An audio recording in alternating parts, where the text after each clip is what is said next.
but yeah, that was so when I moved back, I ended up not working at all, so I could take care of my mom. I mean, It just that's, allowed me to kind of skate by and survive while I was doing that. So, which was awesome. So then, where are we going from here? You want me to talk to how I got to where I'm at now? I And that's mean, yeah, I mean, basically, I mean, well, you know how to pick chicks. I know that. I mean, Jesus, I did not yeah, know that happened, dude. dude, Um, I like the crazy ones. I yeah, can't. hell Can't yeah. deny So I mean, I know it's emotional topics. I won't bring up your mom, but I mean, first off, yeah, I'm sorry. You know, Oh, she's it's not all here right, with man. you anymore, and I know that's emotional baggage, and it sucks. You know, I can't really relate, and so, but basically, like how did that like? I mean, you got your disability and stuff like that. So some things are going good, but other things weren't. Like, how did you like? How did that affect your mentality and like your motivation and your future plans and how you were going to execute things basically? Yeah, yeah, right. So I'll tell you a little bit about myself and the way I handle things, so you can kind of understand where I'm going to come from when I tell you how it affect me. So for me, I can handle like extreme amounts of stress, and I thrive in that position. But if it's like the little tiny things, dude, that breaks me. I don't know what it is. Like, so around the time that my mom was dying and around the time that she died, I like was like stone cold. Like, I was the strength, you know what I mean? Mm-hmm. Especially like for my family and things like that. Um, and it's like, I almost was like, I would tell my dad this. I'm like, I feel bad. Like, I'm not even sad enough. You know what I mean? Like, I'm just like so ready to handle this for whatever reason. And, um, obviously I was still, compared to what my normal self would be, I was still kind of what we would call depressed and like sad as Yeah. fuck, No. Yeah. going through a rough time. Um, and that was kind of where the dust off thing came. I was at that low point, and I'm just like, you know, I had done, I've with drugs, and it's just like, not in the sense of like trying to find happiness, but just to numb some of the pain Yeah. sometimes. And, um, I was like, no, I need to find like a true happiness. You know what I mean? Something that's really going to make me happy for a long time. So I kind of had to turn in on myself and just find out what I really like. And that's what I was talking about. I just thought about how much I love being an instructor and speaking in front of people and putting on something for people to enjoy. Mm-hmm. So that's where I was like, and then I kind of mixed in, because I'm out of the military now, kind of mix in my own personal likes. Like, I like to party, and like a lot of these events that we're going to throw on are going to end up at the end of the night being a party with a bunch of people. You know what I Yeah. mean? And just having a good time. So I was like, that's what I like to do. I like to help people. I like all this, and I kind of tried to mix it together. So that was how Dust Off came about. So I'm very thankful for the. You asked how did all this affect, um, where my path and everything. And I'll get into the other part of it, but in that part, that's how it affected. It was like great, you know what I mean? Like, all these good things came out of the situation, which is so thankful for. Um, that path, now looking back, I realize is probably the better one. But at the time, I was supposed to head overseas to Afghanistan with a contracting company. I was about 2 weeks from shipping out with Jackson Dever, who I ended up, he found out I was doing that and wanted to get involved. And then he called me like on a Tuesday the night, a couple nights after my mom died, and was like, dude, I'm ready to go. I got my passport. And then the next night, he ended up dying in that Jesus. motorcycle accident. Yeah. Yeah, so I was like, so then after that, I was still going to go after my mom died. And then after that happened too, I was like, you know what, I'm taking this as a sign. It's not meant to be. I got to be here, Mm-hmm. which, like I said, now realizing I definitely made the right decision. Obviously, some people don't think this way, but for me, God had a different plan for me. I just didn't realize it. I was going on my own plan, and all these things were just affecting my own plan and changed it 100%. I would have never guessed that all these things would have been going on at that time. So, Yeah. Yeah.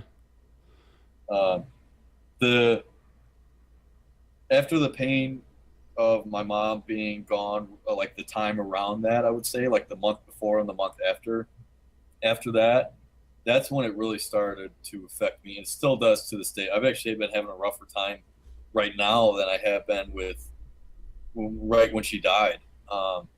Like I said, because it's just little things, just fuck me, you know what I mean? Yeah. that was affecting the dust off plan. After I had already established the dust off plan, just all the, I mean, my mom dying is one thing, but there's so many after effects when someone that important in your immediate family dies. It would have been a little bit different, like if it was my brother, like one of my brothers. I have four brothers, but if it was one of my brothers, because they're not your parent. Your parents are Yeah. so involved with, especially as a younger guy. They're just so involved with your life. So I'm still dealing, even to this day, like worrying about my dad and everything like that, because he's like still.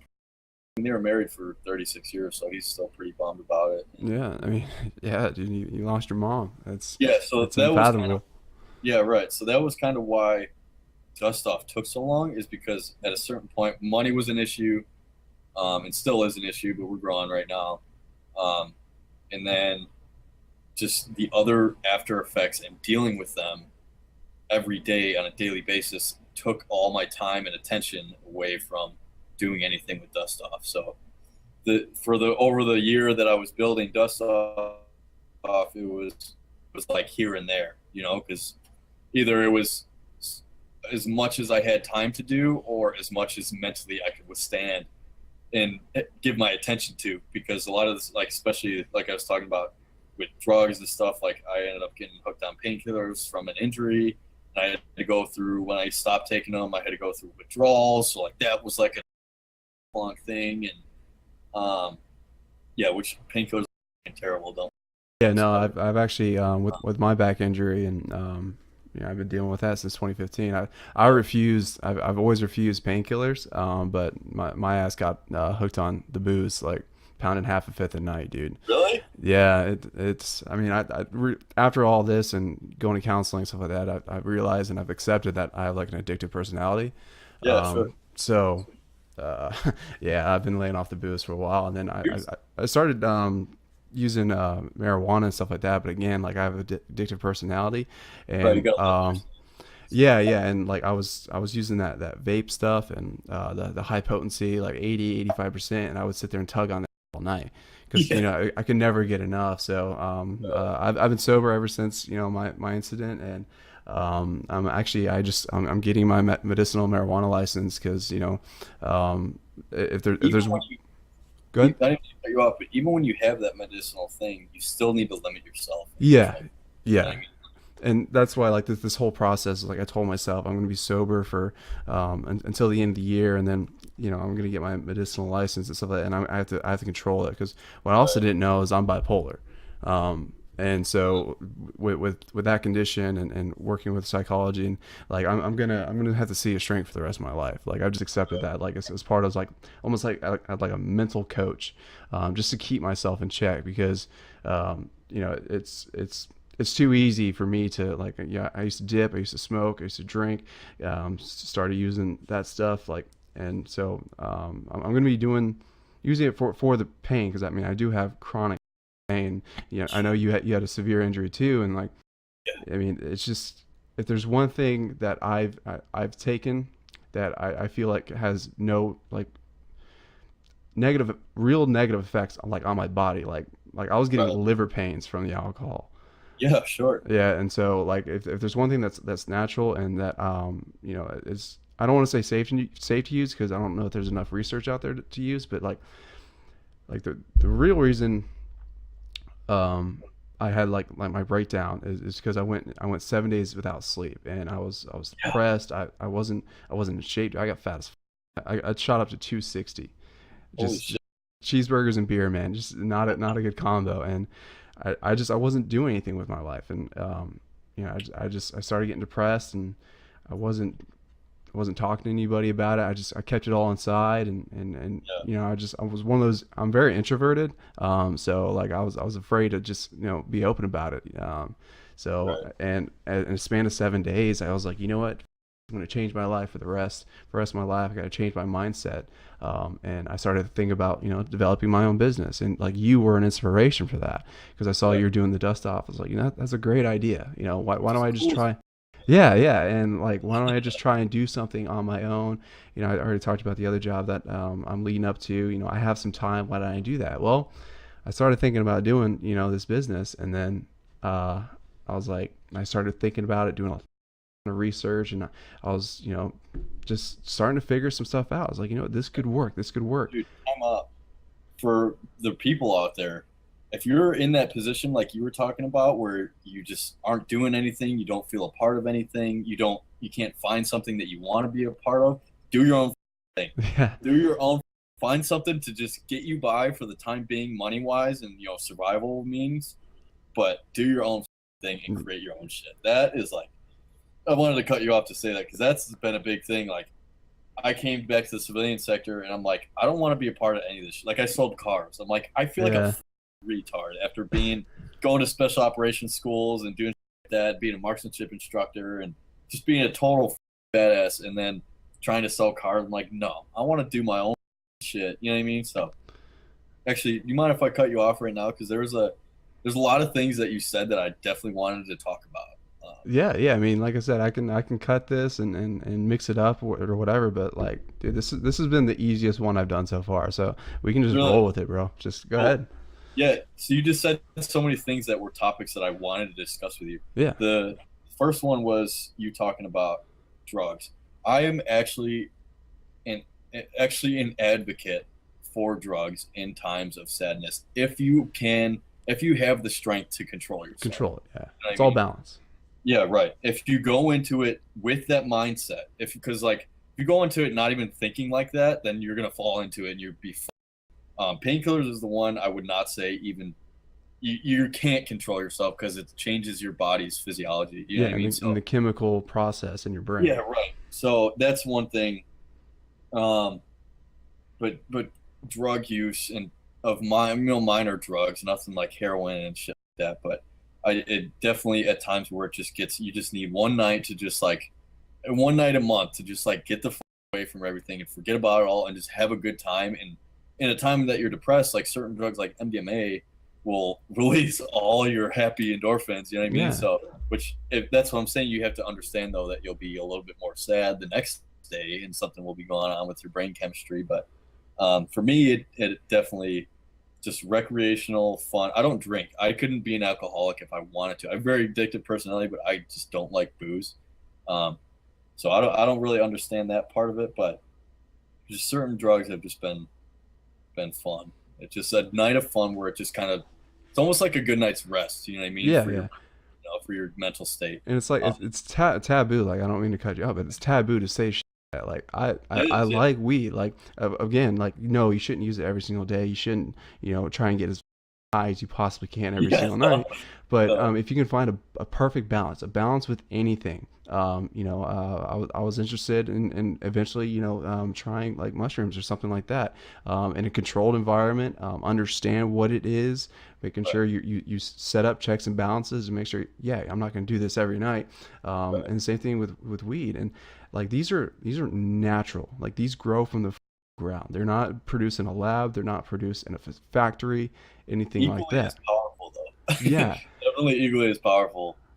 And I'll give, they I'll give you a short story of you, and then you can yeah, finish. yeah, good. I'm at a point right now in my life where I have so many suppressed emotions that I can't even smoke weed because it just makes you think too much. And there's Yeah. something I just need to handle it one bit at a time when I smoke or something. I haven't done mushrooms in a long time, like since before the Marines. But if I were to do those, like it would just all come on in one time, and I would just like Yeah. break my brain. You know what I mean? So I stay away from that.